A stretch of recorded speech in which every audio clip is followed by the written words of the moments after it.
Ya, assalamualaikum warahmatullahi wabarakatuh. Di sini saya akan tutorial terkait bagaimana melakukan uploading data dari IoT Gateway ke web pakai SCADA. Yang perlu kita setting adalah di IoT Gateway-nya.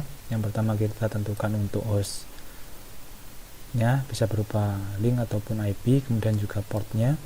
Di sini juga kita tentukan untuk username dan password, kita ambil dari brokernya ya. Dan ini nanti lebih kita gunakan sebagai konfigurasinya di SCADA. Bagaimana konfigurasi SCADA? Saya coba buka dulu SCADA-nya. Ini merupakan project ya, project name-nya, dan ini dari SCADA name-nya sama ya. Sini bahwa nilai grup ID itu merupakan project name underscore, yaitu SCADA ID, dengan device ID nanti kita kategorikan sama dengan device yang digunakan. Ini saya mengambil contoh untuk device yang digunakan adalah seperti ini. Dan nanti setelah itu kita perlu lakukan input beberapa tag yang perlu mungkin akan kita kirimkan datanya ke SCADA ya, menggunakan MQTT broker. Ini saya sudah lakukan setting.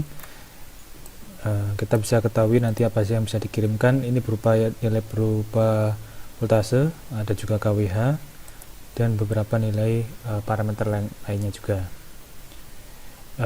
Setelah itu kita coba lihat di SCADA-nya, kita perlu mengetahui untuk broker yang kita setting berapa ya. Kita perlu melakukan konfigurasi, tentukan juga untuk public IP-nya, jangan lupa untuk di username dan password sama dengan yang di gateway.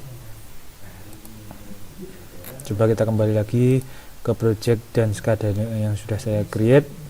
Di sini kita tentukan juga untuk port yang digunakan, kemudian nanti device-nya sama dengan tadi di IoT Gateway-nya.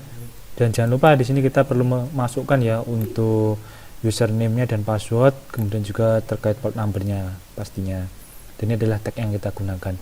Bagaimana kita mengetahui data itu sudah terkirim ke SCADA? Kita bisa menggunakan third party software ya untuk mengetahuinya, bisa pakai Pahu maupun juga untuk MQTT.Effic-nya. Coba saya pakai yang Pahunya. Di sini saya menggunakan Pahu adalah kita gunakan servernya berupa IP publiknya ataupun IP hostnya yang saat ini saya gunakan. Kemudian juga kita tentukan port number-nya, dan perlu kita pastikan juga untuk melakukan enable login dan memasukkan username dan password. Lalu kita coba klik connect. Nanti setelah itu di sini akan kelihatan kata connect ya. Dan nanti kita bisa subscribe di sini. Kita subscribe pakai yang pagar aja ya, langsung kita subscribe. Nanti akan muncul data seperti ini. Nah, ini datanya sudah muncul ya. Ini datanya. Datanya muncul, dan kita bisa baca juga. Tadi nilainya berupa voltase ya. Ini voltase dari device-nya. Kemudian juga untuk KVAR-nya, kemudian KWH-nya dan sebagainya. Ini sudah artinya data terkirim ke brokernya SCADA ya. Ini sudah berfungsi dengan baik. Ini coba saya unsubscribe ya, dan juga saya disconnect. Kita juga untuk membandingkan bisa menggunakan third party yang lain. Misal di sini saya menggunakan MQTT.Effic ya.